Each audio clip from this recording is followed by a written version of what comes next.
katika channel hii ya Kliniki ya Afya Mapenzi. Nina video fupi hapa ambayo imetokana na simu ambayo nimeipata masaa mawili yaliyopita kutoka kwa mama mwenye umri wa miaka 62. Alikuwa anatokea kanisani, kanipigia simu huyu mama. Ananiambia, dokta, mimi ni mama wa miaka 62. Inakuwaje ninaweza kufanya mapenzi kuanzia saa 8 na usiku kucha, alafu tena bado natamani tena? Asema nimejishangaa. Mama miaka 62. Asema inakuwaje dokta? Nimekuwa kama msichana na miaka 62. Yaani tumeanza kufanya mapenzi mchana, usiku kucha tumefanya mapenzi, alafu tena mpaka sasa bado nasikia bado naam. Asema najishangaa. Nikaanza kumuuliza kuhusu huyo mwanaume. Akasema huyo mwanaume hana tatizo la kuwahi kumaliza. Yaani akianza ngoma anajua kunilamba, ananishika kila sehemu, anajua kuniandaa vizuri. Asema anajisikia kweli, anajua kila eneo, anajua kushika, kila ananishika vizuri, ananifikisha kileleni. Mara nimefika kileleni zaidi ya mara 6. Nikamuuliza, huyu baba anafanya mazoezi? Akasema mna, kutokana na kazi zake naona zitamsaidia. Sasa huyu ni mama wa miaka 62. Kwa hiyo napaswa kusema mapenzi hayana uzee. Ni kweli. Nikapaswa nifanyie utafiti, niangalie.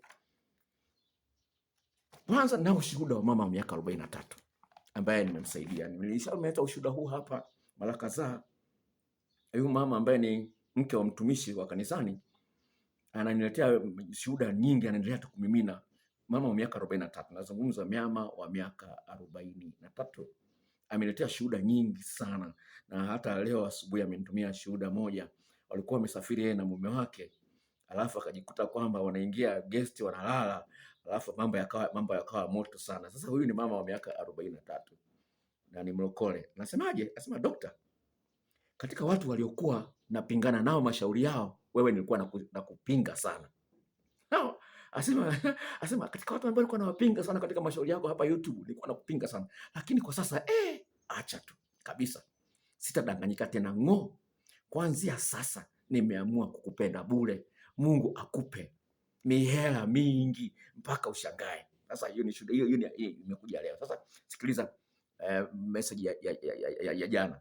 Mitihani yako nimeifanyia kazi. Nimetumia zile video maelekezo yake kwa wingi sana, naendelea kuyaona matokeo mazuri. Shida ya huyu mwanaume, analia kwa nguvu, anasema naogopa watu watasikia namuumiza. Dokta, ni ushamba wake tu, lakini anafurahia, anapiga makelele. Tulipofika Musoma mjini, nikamshawishi tupumzike kwanza ili nimpatie dozi, naye alipenda, akasema sawa. Hayo makelele dokta aliyapiga kwenye nyumba ya wageni. Niliogopa sana dokta, sikufichi. Wewe dokta ni mtu mzima, unalielewa hilo. Huyu ni mama wa miaka 43. Hiyo nimekupa message fupi katika message zaidi ya 6 ambazo amenitumia. Sasa nikapasa nifanyie utafiti maalum wa haraka katika mafaili yangu, nikakutana na kesi hizi, nikuletee fupi. Anasema hivi, huyu ni mwanamke, anasema ukiwa unamfurahia mwanaume uliye naye na yeye anakufurahia mwili wako, lazima mtatafuta njia ya kupeana burudani. Mimi na umri wa miaka 59, mume wangu ana miaka 61, lakini dokta, tunafanya mapenzi karibu mara 2 au 3 kwa wiki. Hili waambie inawezekana kabisa. Shahidi wa pili anasema hivi, dokta, mimi na umri wa miaka 73, mke wangu ana umri wa miaka 71, na sasa hivi tendo letu la ndoa kati yangu na mke wangu ni zaidi ya pale mimi nilipokuwa na umri wa miaka 20. Mwanamke niliye naye anatimiza haja zangu zote za moyo wangu, na mimi vile vile namtimizia yeye. Dokta, ni burudani bwana ukiwa unajua haya mambo ya kitandani. Na najishangaa katika umri huu wa miaka 73, dudu langu likisimama linakuwa gumu kama jiwe. Dokta, yani akinigusa tu mke wangu limesimama, linadai kazi. Huyu ni shahidi wa pili. Shahidi wa tatu, dokta, mke wangu ana umri wa miaka 62, mimi na umri wa miaka 53. Tumekuwa pamoja kwa muda wa miaka 12. Yani mwanamke amemzidi umri mwanaume. Narudia tena, mke wangu ana miaka 62, mimi na miaka 53. tumekuwa pamoja kwa muda wa miaka 12, lakini tendo la ndoa dokta, bado ni awesome, yani ni tamu sana, yani kuonana tu tayari tunapata hisia, hatujapunguza kasi. Kasi tuliyoanza nayo tunaendelea nayo, tunatiana sana. Haya, huyu shahidi wa 3. Shahidi wa 4, dokta, na umri wa miaka 69, mke wangu ana miaka 51. Ndoa yetu ina umri wa miaka 24. Tendo la ndoa kati yetu mimi na yeye, dokta, ni furaha tupu na inanifanya nijivunie sana sana sana. Tunapenda tendo la ndoa wote, tunaweza tukafanya hata mara 2 kwa siku. Shahidi wa mwisho wa 5, dokta, nitakuwa nimefikisha umri wa miaka 63 mwezi ujao. Mke wangu ana umri wa miaka 61.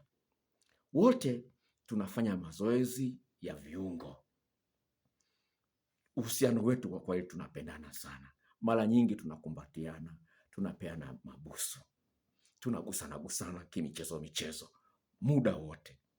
Tunafanya tendo la ndoa karibu kila siku.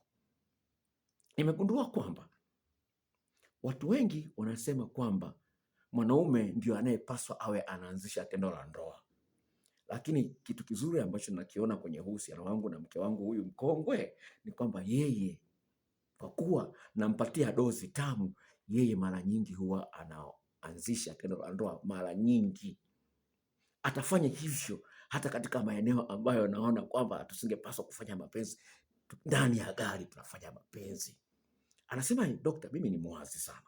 Sawa, katika tendo la ndoa huwa nafanya majaribio ya vitu fulani vya kumfanyia mke wangu mara kwa mara, na vile ni mbunifu sana, na mke wangu anafurahia hii hali. Imekuwa ni hali ya kawaida kabisa kwetu sisi kufanya tendo la ndoa zaidi ya mara 2 kwa usiku mmoja. Unaweza kuona haya ni mambo ambayo yanawezekana, lakini watu wengi kwa sababu hawatafuti mbinu za kuweza kufanya vitu kama hivyo, inakuwa ni shida sana.